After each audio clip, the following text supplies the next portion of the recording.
Here's a question. Why do grandparents and grandchildren get along so well? Because they have a common enemy. Well, that's a joke, and it never fails to get a laugh. Grandparents and grandchildren have a very special bond. I remember when my mother was around, she would hang on everything that my children wanted. She would always ask them, "What do you want? What can I get for you?" If they went through a supermarket, whatever they touched was magically in the cart. And I never got that kind of treatment when I was a child. But the reality is, what I got was so much more important, so much more valuable, a spiritual legacy. My mother, I remember on days when I would wake up early, I would hear her crying and praying out to God. I remember seeing my father, when he would wake up in the morning, he would sit on the edge of his bed and just take a few moments to pray before rushing out for the day. Those models, of course, made a great impact in my life. And now today, when I'm a father, I keep thinking about how I can demonstrate that to my children.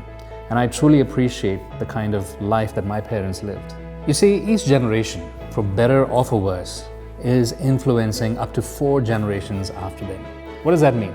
That means that as grandparents, we have an ongoing opportunity to influence not only our children, but even generations after that. Think about it. When you read in the book of Judges, in Judges chapter 2, we read about how after the time of Joshua, after the time of the elders after him, a new generation came up, and a generation that did not know the Lord. How did that happen?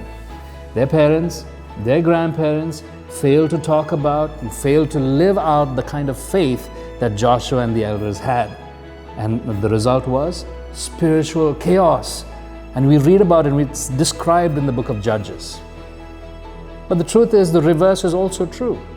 Grandparents, the kind of influence that we make up to 3 and up to 4 generations can continue to impact in significant ways in the lives of the generations after us. See, many times as grandparents, you may feel like in this world of technology and advancement, maybe there's nothing that you have to offer. But the truth is, you have stories, you have faith, you have experience. They can learn from your personal stories, your experience of how you experienced God, the way you experienced the answers to prayer, the kind of fortitude and the kind of boldness that you have in life by just trusting in God. Grandchildren can learn from that. That becomes a great legacy. Remember, you have a special bond with your grandchildren.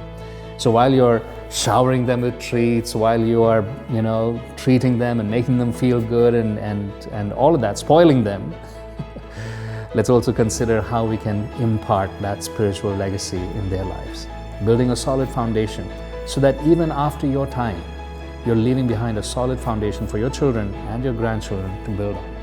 Remember, your legacy is not about what you leave behind. You may not have a lot of money or property or things like that to leave behind. It's not about what you leave behind, but it's about who you leave behind. And so continue to make that impact. If you as a grandparent, you're concerned about your children or your grandchildren, or you need prayer, please call us on our prayer line on this number, and the number is 9910 401010. Make a call today and let someone pray for you and continue to make an impact for generations to come. God bless you.